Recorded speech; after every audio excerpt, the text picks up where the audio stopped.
Issue 14. For better relationships. To develop better relationships, try to put yourself in other people's shoes. If you were someone else, would you want to get close to you? Are you outgoing or shy? Do you talk too much so other people do not get their fair share of your attention? Or do you talk too little so they never get to know you? Are you dependable? When you say something, can others rely on it? Do you keep your word? Are you discreet? How important is loyalty to you? Is it a one-way street or does it go both ways? No one expects you to be perfect. If perfection were required, none of us would ever develop close friendships. But you need to be mostly open, generous, modest, and concerned for others if you expect them to trust and admire you. And, of course, you also need to trust and admire them, so they will make themselves open to your friendship as well. However, even the closest relationships sometimes face a lot of strain. People change over time, circumstances alter, and situations evolve. Sometimes, long-established pairings fall apart. Even spouses who love each other may need to separate. People who have known each other intimately for 40 years may become estranged. Such occurrences are little tragedies, but they happen for a reason. Any relationship implies mutual need and advantage, and if that bond breaks, there is no longer any need for that particular association.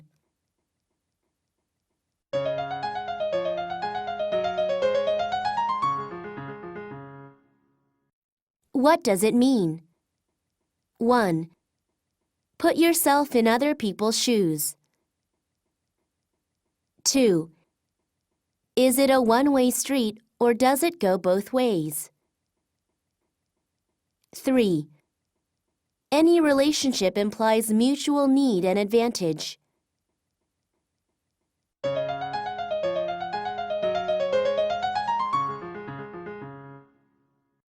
Comprehension. 1. How do people develop long-lasting relationships? 2. Why do they sometimes end? 3. Why do friendships exist anyway? Teen Talk.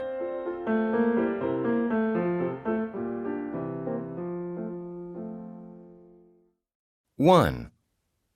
Do you usually keep quiet and listen or do most of the talking yourself? Which is more important? 2. Do you often initiate conversations with strangers? Why or why not? 3. If you ever get in a fight with a family member or a friend, are you usually the first to apologize? Why or why not? 4. Are you mostly on time for your appointments, or do others expect you to be late or a no-show? What do you consider to be an acceptable waiting period? 5. Do you keep your promises to others? Why are some promises impossible to keep? 6. Are you honest with others, to yourself? Discuss the consequences of dishonesty in both circumstances. 7. Are you always ready to say, "I'm sorry" or "thank you"? What do you think about people who are impolite? 8. Are you open-minded? Are there any situations in which open-mindedness would be bad? 9. Do you try to understand other people's situations? Or are you judgmental? What do you find hardest to accept about other people? 10. Do you usually think before you speak or act? Describe some embarrassing moment when you spoke too soon. 11. Do you maintain an optimistic viewpoint? Is pessimism ever warranted? 12. Are you too humorous or too serious most of the time? What are some drawbacks to both ways of being? 13. Do you often praise others even for trivial things? Do you seldom praise others at all? Or do you criticize them unmercifully?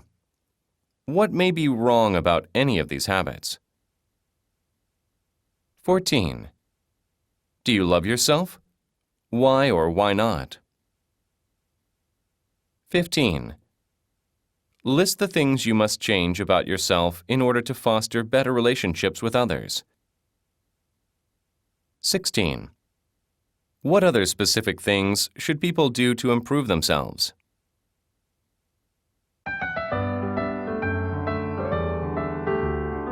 Opinion samples.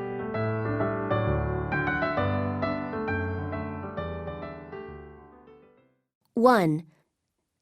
Walk a mile in someone else's shoes is a colorful way of telling you to try to understand someone's situation from his perspective, not just your own.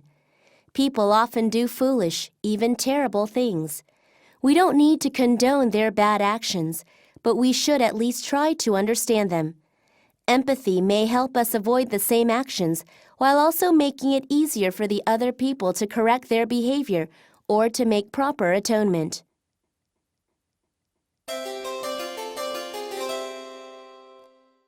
Questions. 1. From your teacher's perspective, what should you be trying to accomplish in this class? 2. If you were older and watching how your friends behave these days, what would you think about the behavior you saw? 2. The biggest problems I find with other people are their intolerance and hypocrisy.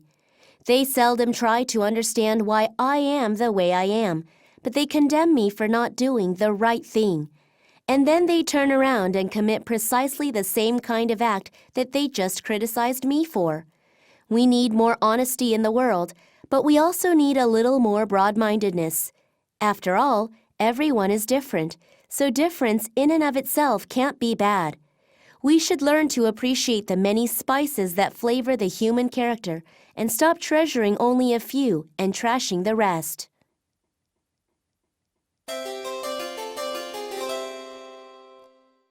Questions. 1.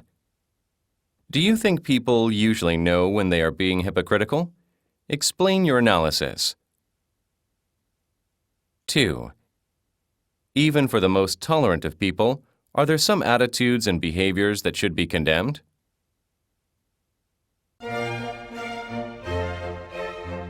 Dialogue.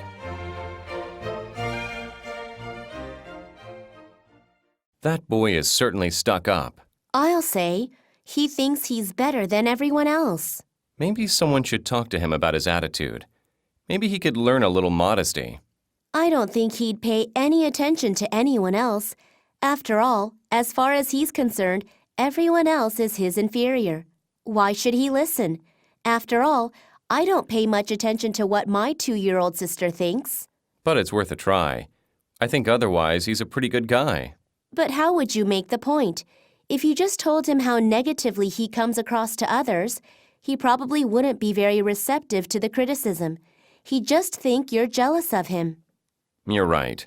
But maybe if somebody praised his good qualities first and then suggested that his own conceit keeps other people from properly appreciating them, he might get the message. You're brilliant.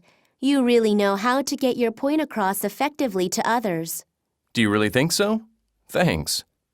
But, on the other hand, you want to waste your talent and time on jerks like him? Trust me, he'll never change.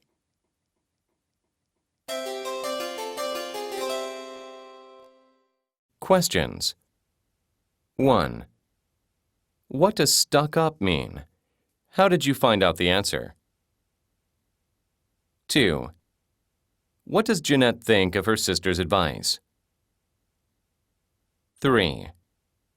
Who probably understands the boy better, Ralph or Jeanette? Explain your answer.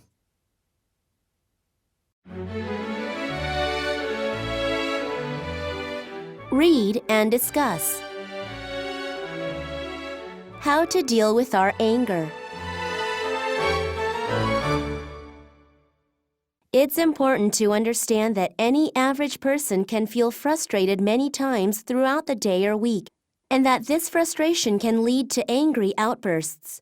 Anger itself is a normal human emotion. The challenge that everyone faces is not how to deny or repress the feeling, but rather how to express it in ways that are both productive for ourselves and not hurtful to others. One way to accomplish this is by learning to recognize what pushes our own buttons. What provokes you the most? Are you under a lot of pressure? Are you actually angry about something else, but you are unable to express your real anger under the circumstances, so you dump on innocent parties just because they are handy? How does your anger express itself? Through violence, loud words, maintaining a stiff upper lip.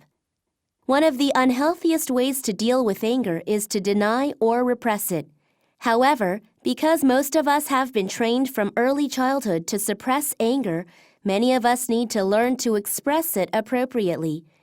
Anger management includes knowing how to express anger in constructive ways, such as a few well-chosen words that will make your point effectively. It takes maturity to identify and verbalize negative emotions instead of lashing out and saying or doing something you'll certainly regret. Being able to say calmly, "When you do whatever, it makes me angry," instead of just flying off the handle, will earn you respect from others. If you resort to name-calling, the other person hears only the insults and doesn't get your intended message. The first step in controlling anger is to recognize that the emotion is real and then understand that there are healthy and effective ways to express it and to diffuse it before you lose control.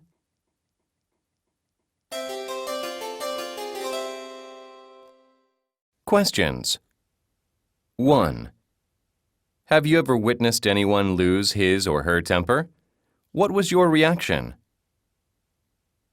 2. Have you seen a really angry person use his or her emotion effectively to change some situation? How did he or she do that? 3. Why is anger suppression usually regarded as an unhealthy response?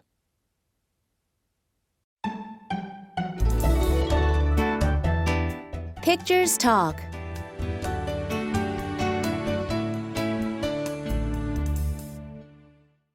One. Questions. 1.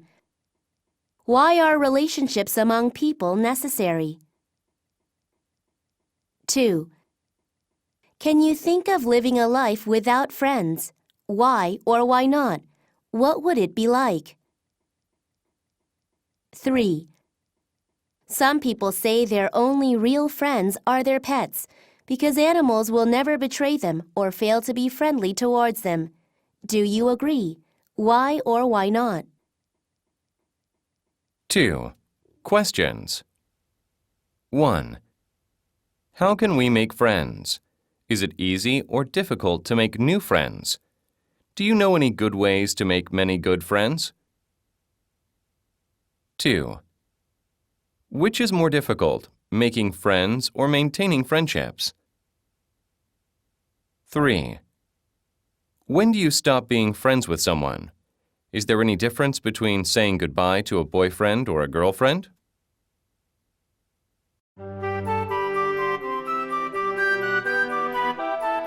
What's your advice? 1.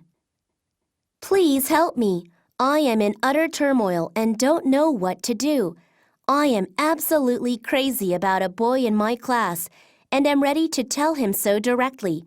But my friends keep saying that it is not a good idea to make the first move. They tell me it is a matter of self-respect. But what if he feels the same way and wants me to initiate the relationship? I want to know how to let him know I'm interested in him. Should I tell him in person or send him an anonymous note? Oh, what can I do? 2. I'm very angry at my girlfriend because she keeps telling me she is too busy to see me as often as I would like.